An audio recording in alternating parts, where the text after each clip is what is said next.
This is going to be a continuation of my previous lecture that I delivered on T.S. Eliot, his theory of poetry, and his criticism in general. But this lecture will focus primarily on his text, The Metaphysical Poets, published in the year 1921. This is going to be a critical reading of the text rather than an explanation or the discussion on the text. After this critical reading of the text, I will be introducing some topics for discussion for further study and analysis. The Metaphysical Poet, 1921, places T.S. Eliot as a learned critic poet in the group of Dr. Samuel Johnson and Samuel Taylor Coleridge. As they all are practicing poets as well as critics, in their literary criticism, we often find approach towards poetry that tries to theorize poetry, tries to theorize literary criticism as well as literature. So in Samuel Taylor Coleridge's Biographia Literaria, we have the evolution of a literary critic with a vis-a-vis his poetic creation. Eliot described criticism as the disinterested exercise of intelligence. So we have to see whether this essay, The Metaphysical Poets, comes to his expectations or not. The disinterested exercise of intelligence. He also called criticism as an elucidation of work of art, the correction of taste, and he said that criticism should be directed not upon the poet but upon poetry itself. In the Metaphysical Poets, the poets of the metaphysical period, roughly the first half of 17th century, poets like John Donne and Andrew Marvell, are regarded by T.S. Eliot as models of good poetry. And of course, in this essay, we have his famous comment on dissociation of sensibility and unified sensibility. This essay also offers a critique of the French poetry and its relationship to English poetry. It also talks about the form as well as content of the poems that are there for scrutiny. And this essay is a kind of critical appreciation of the poets of previous generation. And T.S. Eliot is trying to evaluate poems according to their use of thought and feeling, emotion and intellect, and logically infers the best qualities of poetry that he thinks should depend on a unified sensibility. Let us see what he writes in his essay. It begins with his own assessment of the contemporary poems, commenting on the anthologies that were published during that time. Especially, Eliot was reviewing the groundbreaking collection of metaphysical lyrics and poems of the 17th century, done to Butler, 1921, edited by Herbert J.C. Grierson. And he was also talking about minor poets of the Caroline period that was published in around 21 and was edited by George Sainsbury. So we have this essay starting with this introductory paragraph commenting on those two books.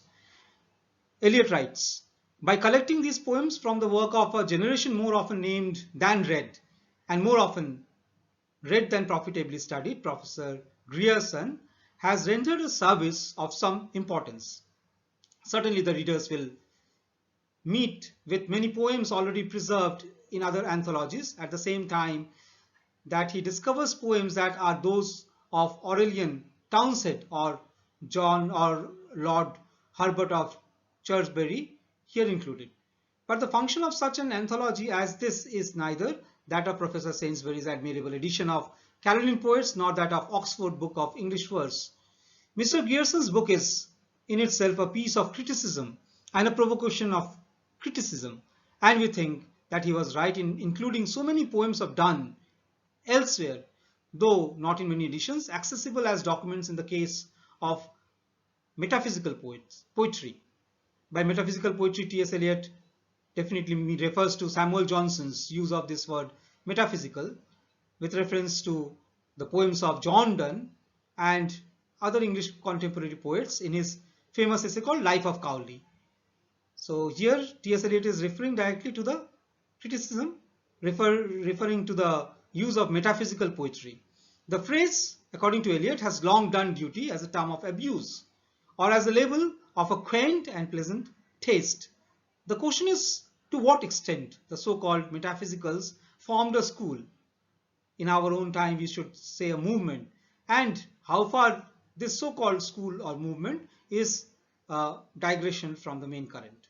So in the introductory paragraph itself, T.S. Eliot is positing a research question, asking whether these poems that are republished by Professor Grierson, do they merit republication? And these poems are often referred to by other poets or critics, but are seldom read. So from this point of analysis, he begins his argument. In the next paragraph, he writes, not only is it extremely difficult to define metaphysical poetry, but difficult to decide what poets practice it and in which of their verses. So T.S. Eliot is very clear here in this way that metaphysical poetry is a school of poetry, or rather a movement, and all the poets did not write all the poems in this same style of metaphysical poetry. So we have first to identify the poets who wrote metaphysical poetry and the poets and their poems. We have to identify the poems, exact poems, which contain these metaphysical elements. Eliot continues, the poetry of Donne, to whom Marvell and Bishop King are sometimes nearer than to any other authors, is late Elizabethan. Very interesting. He is referring to John Donne as late Elizabethan. Its feeling often very close to that of Chapman. So Chapman is as an Elizabethan and Jacobean writer. The courtly poetry is derivative from Johnson, who borrowed literally from the Latin. It expires in the next century with the sentiment and witticism of Prior. There is finally the devotional verse of Herbert, Worm, Crashaw, and later on we find the works of Christina Rossetti and Francis Thompson. Crasso, sometimes more profound and less sectarian than others, has a quality which returns through the Elizabethan period to the early Italians. It is difficult to find any precise use of metaphor, simile, or other conceit which is common to all the poets and at the same time important enough as an element of style to isolate these poets as a group. Donne and often Cowley employ a device which is sometimes considered characteristically metaphysical. The elaboration, contrasted with the condensation of a figure of speech to the further stage to which ingenuity can carry it.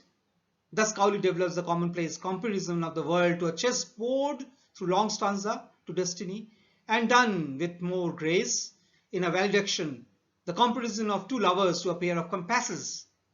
But elsewhere we find, instead of mere explication of the concept of comparison, a development by rapid association of thought which requires considerable agility on the part of the reader. So here we find T.S. Eliot clearly defining what are the qualities of metaphysical poetry, and he is also identifying the characteristics that can be called metaphysical. Number one, he talks about elaboration as contrasted to condensation. So elaboration of a thought, of a figure of speech, elaboration of a figure of speech, so that it can be further elongated to the furthest stage to which some new innovative ingenuity can be placed. So in the works of Cowley, he finds a comparison between a chessboard and the world. In John Donne, with compasses and love, or the lover, two lovers. So the poet writes that the pair of lovers can be compared to compasses.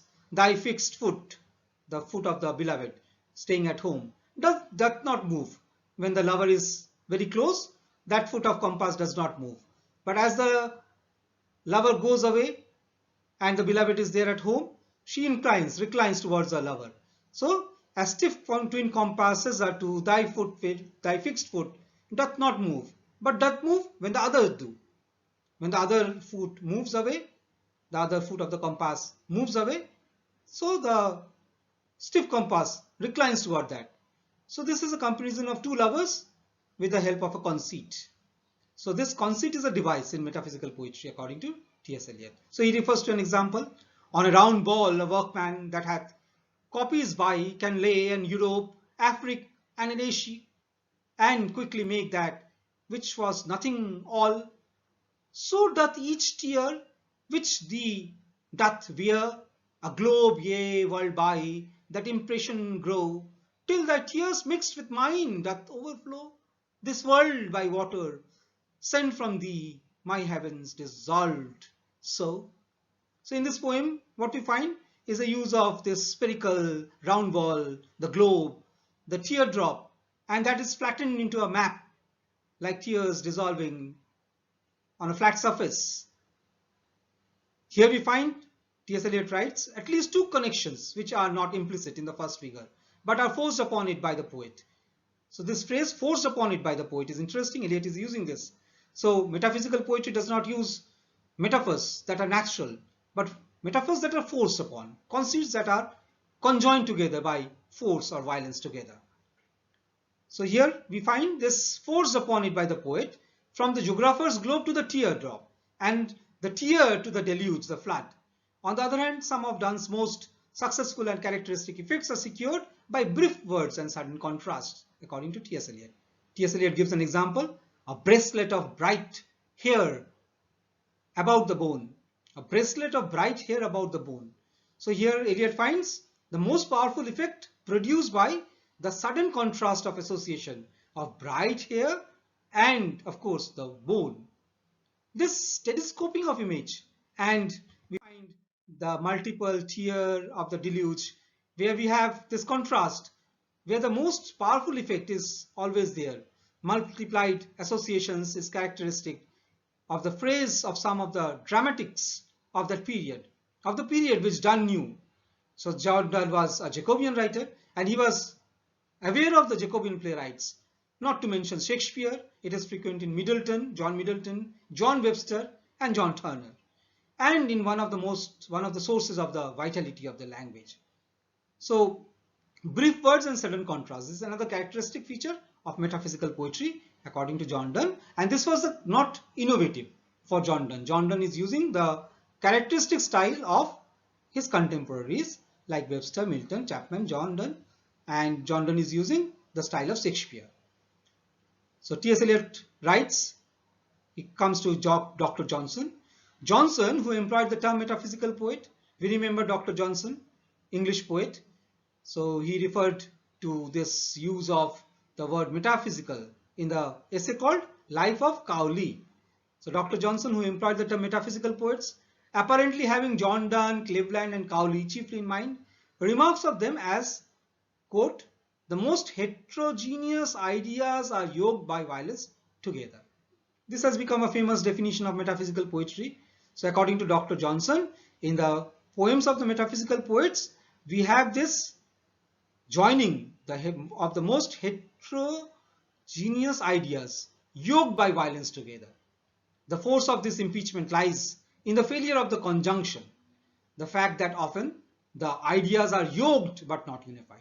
So we can see that this is not a compounding, rather this is a welding of two disparate metals or materials together, and that too by force of wit, force of parody, satire.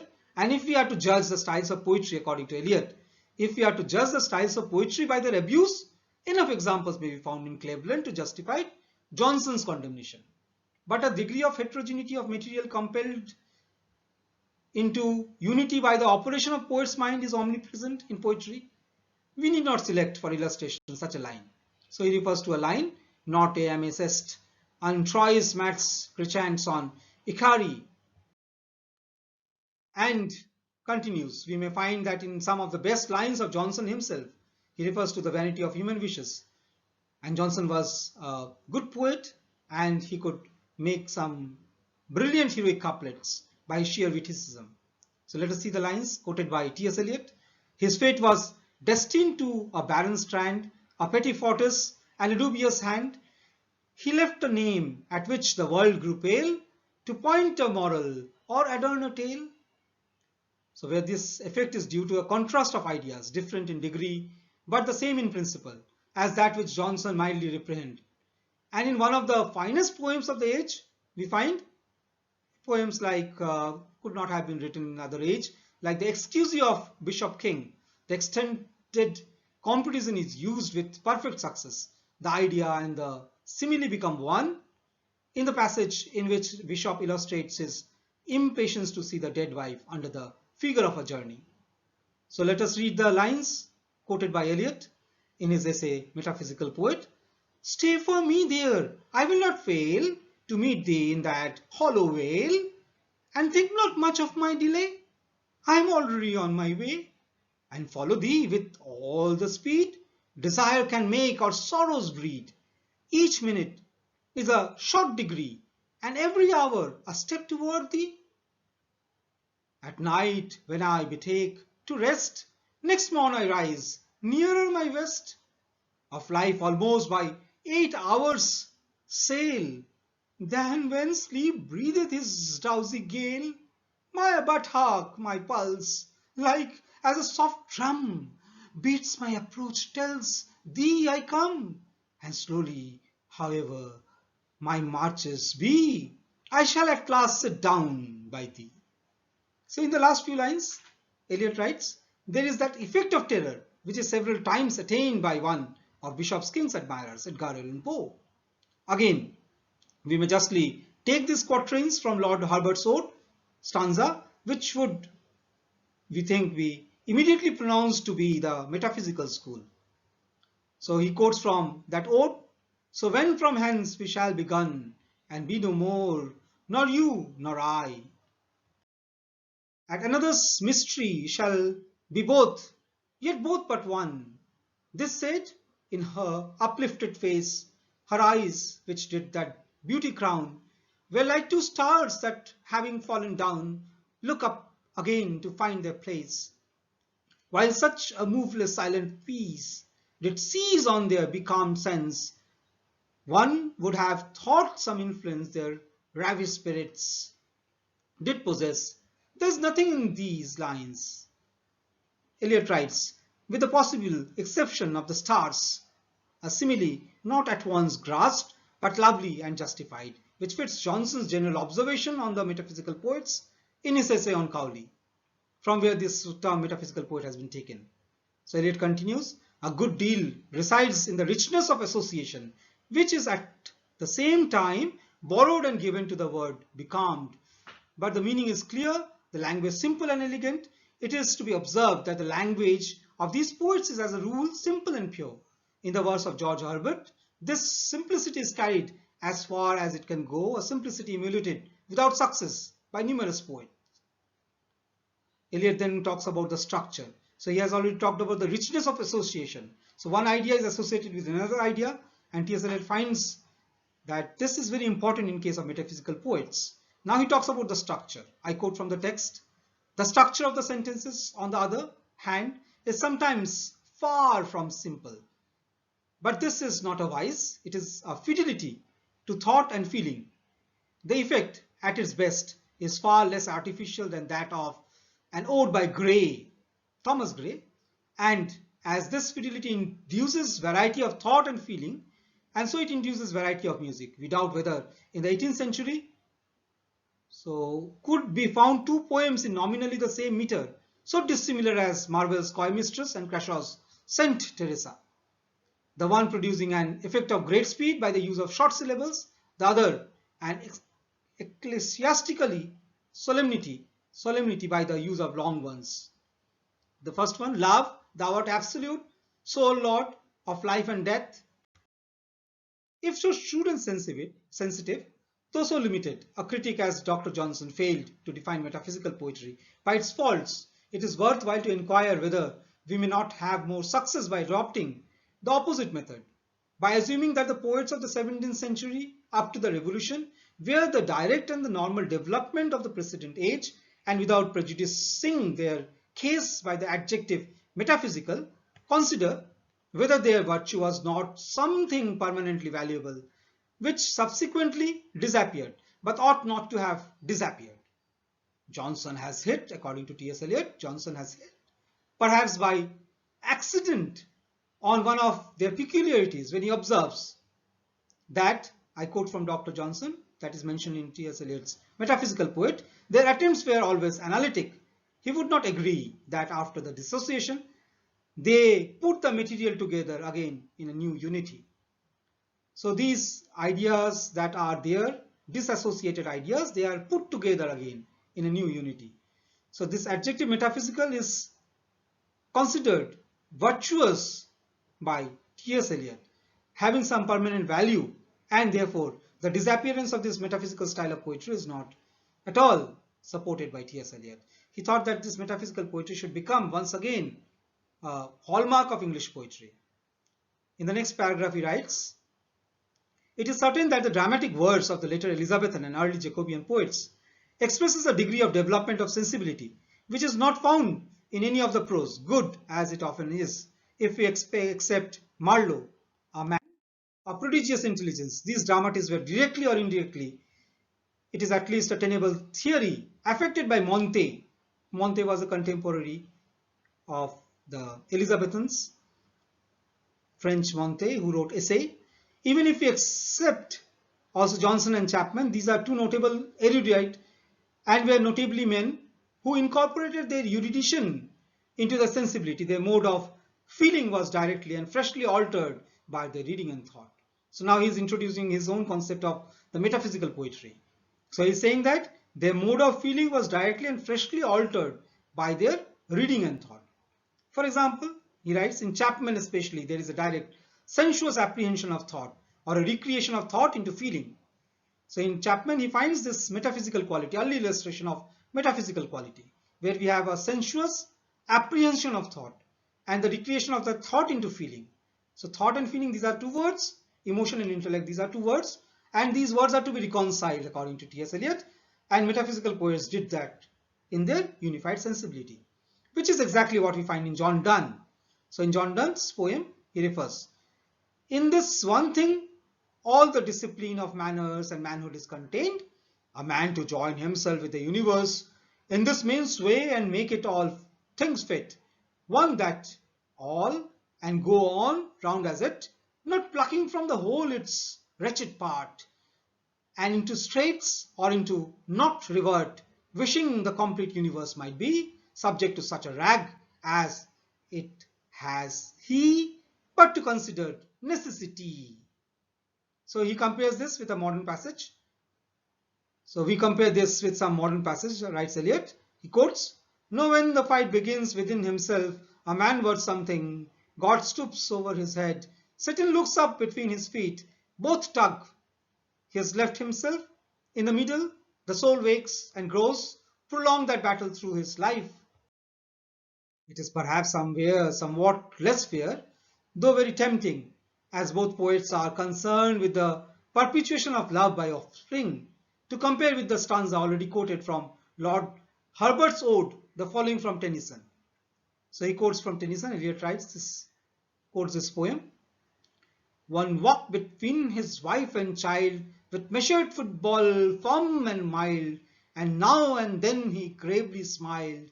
The prudent partner of his blood leaned on him, faithful, gentle, good, winning the rose of womanhood, and in their double love secure, the little maiden walked demure, pacing with downward eyelids pure.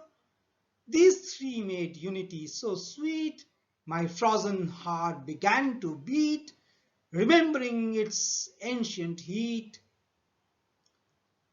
Eliot continues, he writes, "The difference is not a simple difference in degree between poets. It is something which has happened to the mind of England between the time of Donne or Lord Herbert of Cherbury and the time of Tennyson. So from 1630 to the time of Tennyson, 1850, we have something happening. And Browning, 1860s. It is the difference between the intellectual poet and the reflective poet." So T.S. Eliot is dividing the poets into two groups.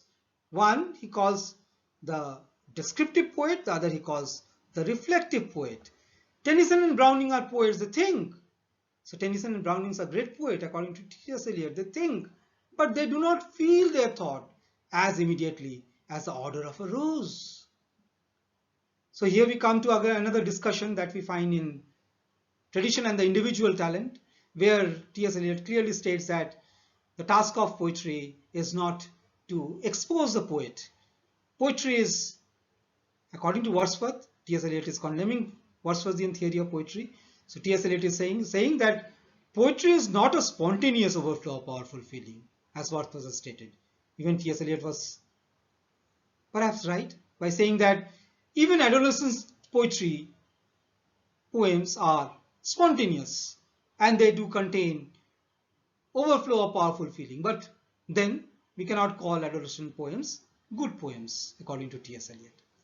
So here in Tennyson and Browning, T.S. Eliot is saying that they are poets, but they think, intellectual poets. Thought is more important for them, but they do not feel.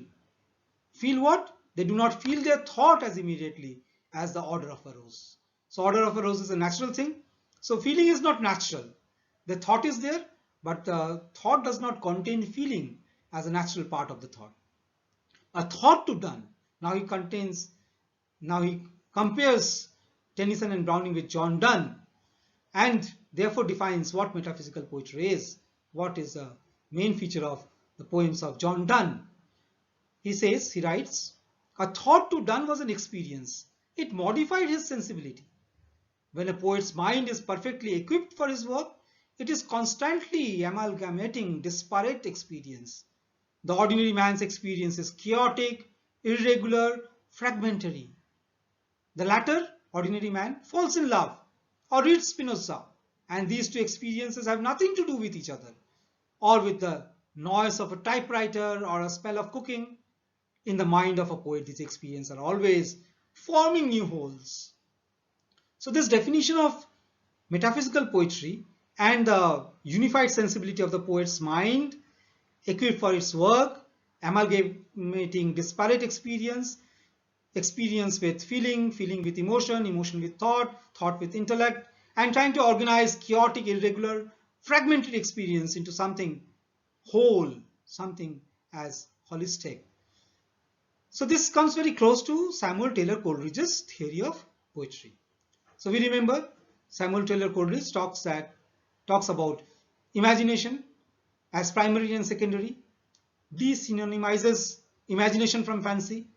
He says that primary imagination is the power of infinite I am, the ability of the mind to recognize the world, arrange the world, comprehend the world, and represent the world that is present in one and all. The secondary imagination of the poet is much higher than the primary imagination. And what is its job? Its job is to dissolve, diffuse, dissipate in order to recreate. What does it diffuse? What does it dissipate? What does it dissolve? The myriad experience. Experience that is chaotic, experience that is irregular, fragmentary, historical, fictional, autobiographical, memorial, all these come together.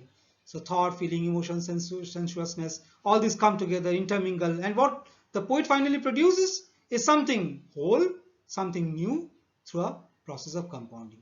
But see the contradiction here. While Coleridge is talking about compounding of these things through the power of secondary imagination, T.S. Eliot is marking not the compounding, rather a kind of violence that makes things together. Rather, he's talking about the amalgamation of things, joining of the things together. And he's Johnsonian, classicist in his approach towards metaphysical poetry. What he finds unique in metaphysical poetry is that thought gives rise to feeling. These feelings appear to be natural because it is intellectually absorbed in the wholeness of the poem. So we may express, T.S. Eliot continues, the differences by the following theory. Now he is trying to theorize his observation. So from the text, please follow the text. The poets of the 17th century, the successors of the dramatists of the 16th, possesses a mechanism of sensibility which could devour any kind of experience. They are simple, artificial, difficult, or fantastic as their predecessors were, no less no more than Dante or Guido Cavalcanti, Guincello, or Chino. In the 17th century, a dissociation of sensibility set in. What is this dissociation of sensibility? T.S. Eliot continues, from which we have never recovered. So from John Donne to Tennyson, Browning, we have never recovered from this dissociation of sensibility. And this dissociation is, what is this? As is natural, was aggravated by the influence of the two most powerful poets of the century, poets of the 17th century, John Milton and John Dryden. Each of these men performed certain poetic functions so magnificently well that the magnitude of the effect concealed the absence of the others. The language went on and in some respects improved. The best verse of Collins, Gray, Thomson, even Goldsmith satisfies some of our fastidious demands better than that of Donne or Marvell or King. But while the language became more refined, the feeling became more crude. The feeling, the sensibility expressed in the country churchyard, T.S. Eliot is writing, yes, is cruder than that in the coy mistress. So we have essentially 3 points that T.S. Eliot makes in this paragraph. Number one, that in this 17th century, we have a breakaway from the earlier tradition, especially after John Donne. We have a breakaway, and this is aggravated by a dissociation of sensibility that was set in English poetry by the works of John Milton and by the works of John Dryden. He also says that these two writers, because of the language they employed in their writing, producing best verse, did affect the contemporary writers and the successors like Colin, Gray, Johnson and even Goldsmith, and poetry became more and more artificial. This is an allegation against poetry, charge against poetry given by T.S. Eliot. And the third point is that the feeling and sensibility that is expressed in these poems after John Donne up to Robert Browning is crude. Okay, it's crude. Cruder than the works of John Donne and Andrew Marvell. Especially refers to Coy Mistress. Coy Mistress is more remarkable for light wit, for fun and frolic. So you cannot compare this poem with Elegy Written in Country Churchyard that is dealing with a somber theme. So one is dealing with carpe diem motif, the other is dealing with a somber theme, elegiac theme. So we cannot compare these two, but T.S. Eliot does a critical error of judgment in this almost hamartia of metaphysical poetry. The second effect of the influence of Milton, according to T.S. Eliot, Milton and Dryden, followed from the first and was therefore slow in manifestation. The sentimental age began in the early 18th century and continued. Early 18th century, we remember, is the age of sentimental literature, mainly prose writings, and that gradually produced writers like Colin, and then we have Dr. Johnson himself, then we have the graveyard poets, and then culminating in the works of William Cowper and William Blake. So the poets revolted against the rationale, the descriptive. They thought and felt by fits, unbalanced. They reflected. In one or two passages of Shelley's Triumph of Life, so he has already come, T.S. Eliot has already come to the Romantic period. So he is referring to Shelley's Triumph of Life. In the second of Hyperion, there are traces of a struggle towards unification of sensibility. So interesting point, accusation against the Romantic poetry. So he doesn't only merely criticize the Romantic theory of poetry, but also Romantic poets and their works for the lack of unification of sensibility. So John Keats nowadays is considered as a classicist, where we have the intellectual blending of feeling, emotion to the best. So Ode to a Nightingale, my heart aches and drowsy numbness pains, my sense as of hemlock I had drunk. So these lines cannot just be a product of dissociation of sensibility, but T.S. Eliot is ignoring this, and even Coleridge's Kubla Khan. These cannot be a product of dissociated sensibility. But T.S. Eliot is accusing them, and he's saying that Keats and Shelley died and Tennyson and Browning ruminated. They continued with the Romantic tradition of poetry, where there is only emotion, feeling, and there is no intellect, according to T.S. Eliot.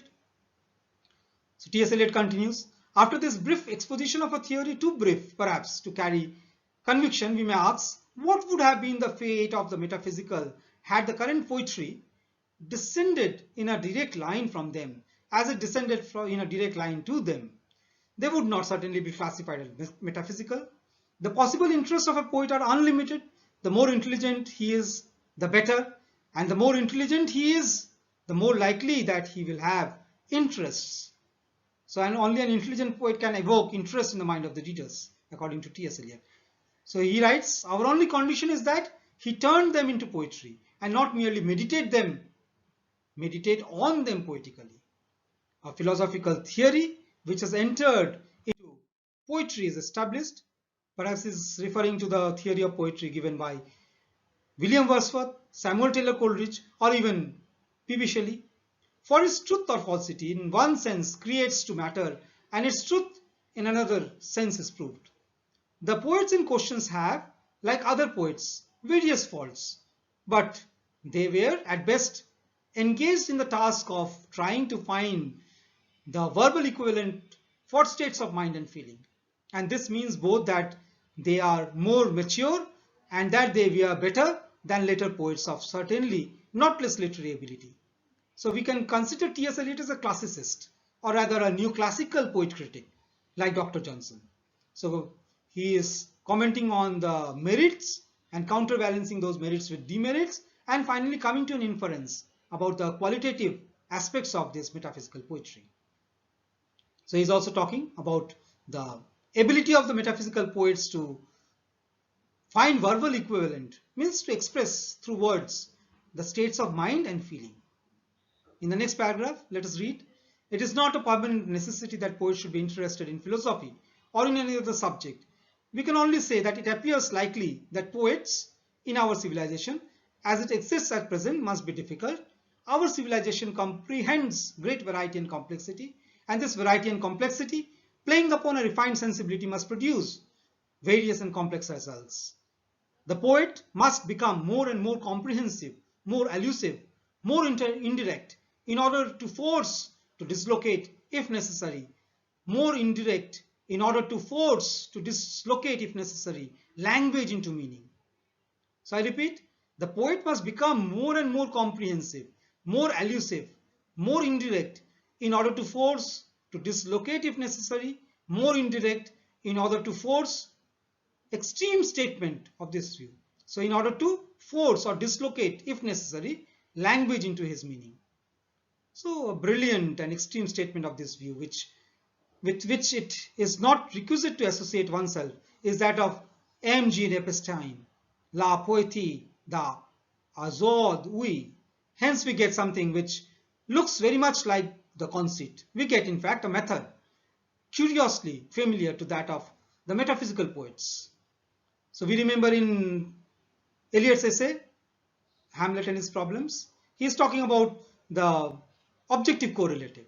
So there we have the same thing, comprehensive, elusive, indirect method, and forced dislocation indirectly in order to force dislocation if necessary, and then combine that into a meaningful language, dramatic situation, creating a set of objects and then present that as far as possible objectively and dramatically.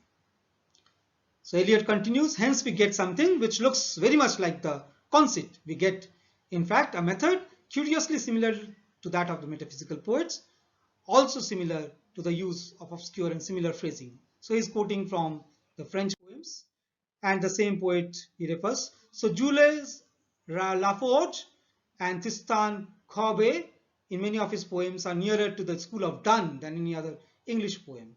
So I referred in the last lecture to the symbolist movement of poetry written by Arthur Symons, where he is talking mainly about the French poets, and T.S. Eliot was influenced by Arthur Symons' work, the symbolist movement in poetry, and therefore he finds his own poetry much closer to the French school of poetry, and the French school of poetry much closer to the metaphysical school of poetry.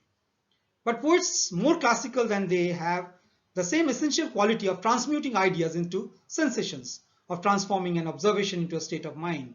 So he again quotes from the poems, and the lines that he's quoted, I translate, for the child in love with maps and prints, the universe matches his vast appetite. Ah, how big the world is in the lamplight, but how small viewed through the eyes of memory.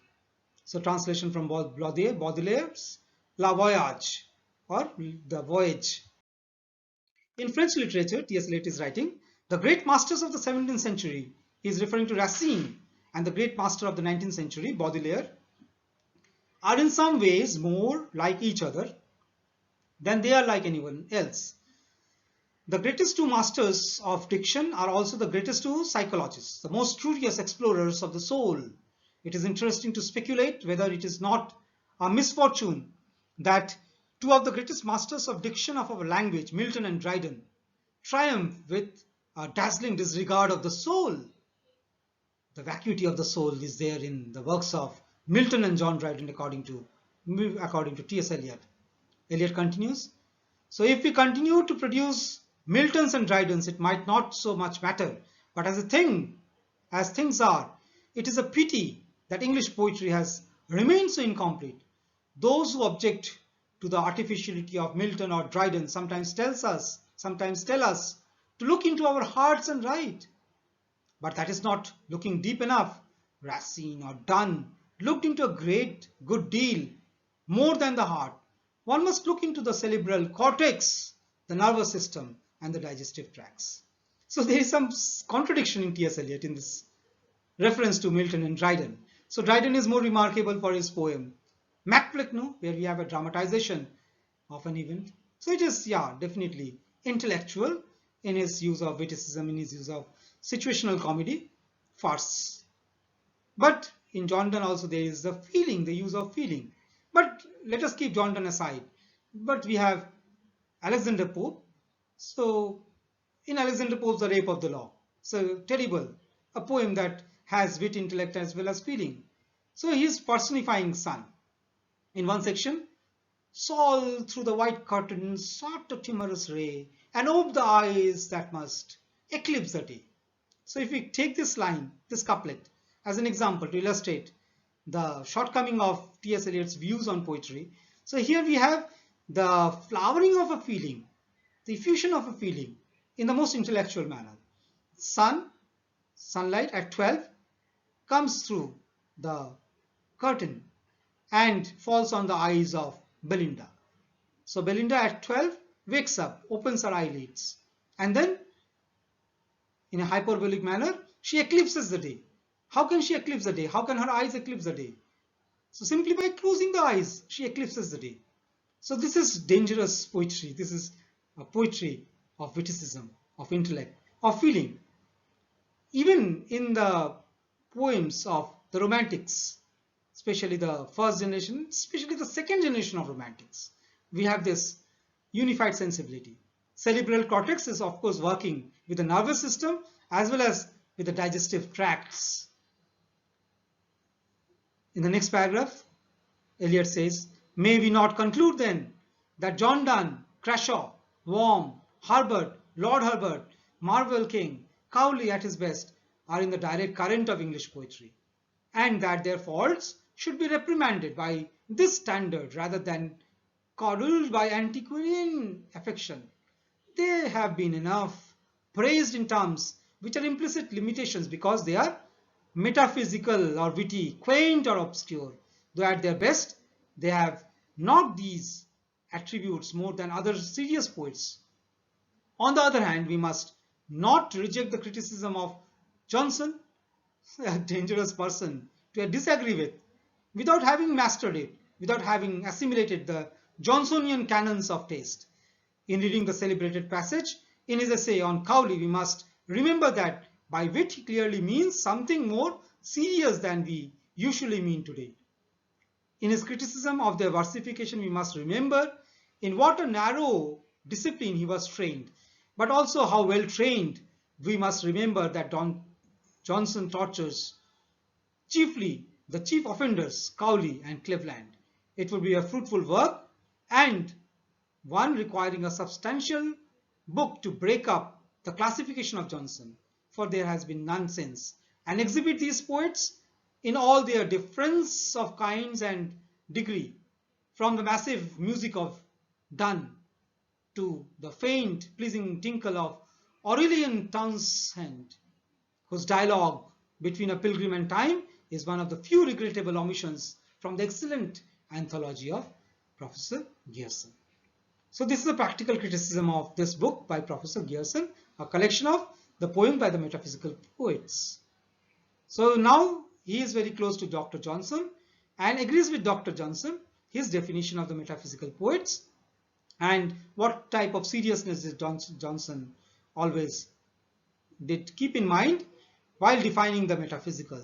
So Dryden also talks about the poets of this generation who affect the metaphysic. So the physical world, beyond the physical world, the metaphysical world is affected according to John Dryden in the poems of John Donne. Busy old fool, unruly son, why dost thou thus disturb us? So this is John Donne writing.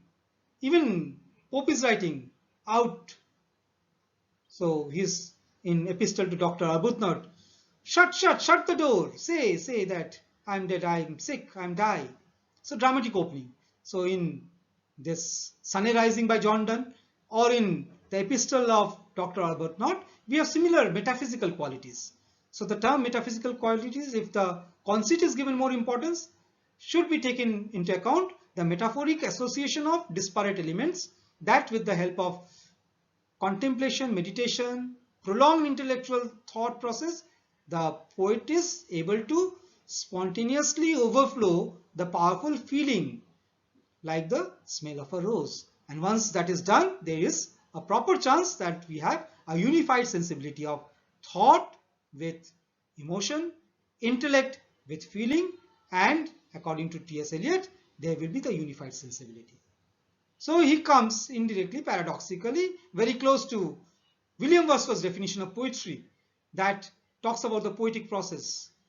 It has two parts. First part, according to William Wordsworth, poetry is a spontaneous overflow of powerful feeling. The second part of Wordsworth's definition, that takes its origin from emotion recollected in tranquility. So poet, after thinking for a long time, after having used his thought and intellect, his elusive power, his comprehensive power, his reading of the world, and his power to recognize life in things, will come to a state of mind that will be able to produce some natural, spontaneous overflow of feeling that will produce, as S.T. Coleridge has said, a kind of secondary imagination that dissolves, diffuses, dissipates in order to recreate. What T.S. Eliot is actually talking about in the metaphysical poet is his emphasis on form rather than the content. This emphasis on form in English formalism comes as a side effect of structuralism, structuralist criticism, and that we later on call modernist criticism. So form is everything, and if you try to analyze a form properly, you will be able to understand the content. So T.S. Eliot's assessment of the metaphysical poets is based on this superiority of the form over content rather than content over form. So the areas of discussion that can be raised from this essay, number one, how far is T.S. Eliot justified in calling the metaphysical poets as having unified sensibility?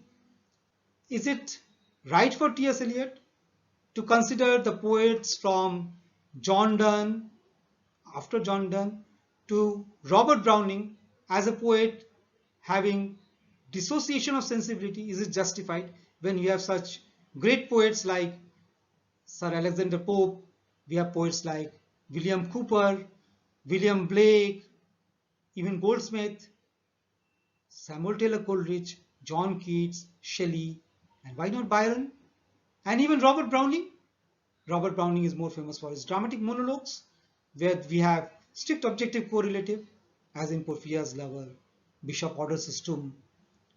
So this is the second argument, whether this metaphysical tendency remained absent for a long time from the Jacobean period or say Caroline period to the Victorian period, late Victorian period or Georgian period. The third point is that the method of inquiry. So this is rapid fire, but rapid fire based on based on selection and omission. T.S. Eliot is a very good critic because he can pick and choose which to attack, which to ignore. And this is his neoclassical style. So the whole view of criticism is lopsided in favor of the selected view. This is what T.S. Eliot is. So this is another critique against the modernist, structuralist, formalist tendencies of T.S. Eliot.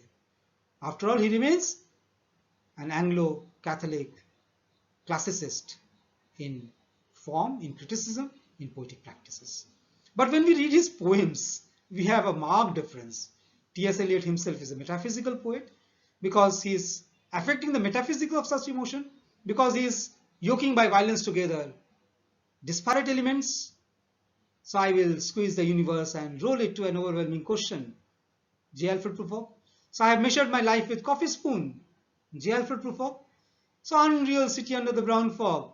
So yellow fog rubs his. So he is metaphysical. Far-fetched similes are yoked by violence together. And what is presented is witty, dramatic, poetic representation. And finally, we can come to a conclusion that can there be a philosophical theory of poetry vis-a-vis a critical theory of poetry? Which is the correct one? Although T.S. Eliot is discarding the philosophical theory of poetry, is philosophical theory also not a critical theory of poetry? This is another area of discussion that you can think about and ponder on this with special reference to the text. That is all I have to offer. Thank you very much.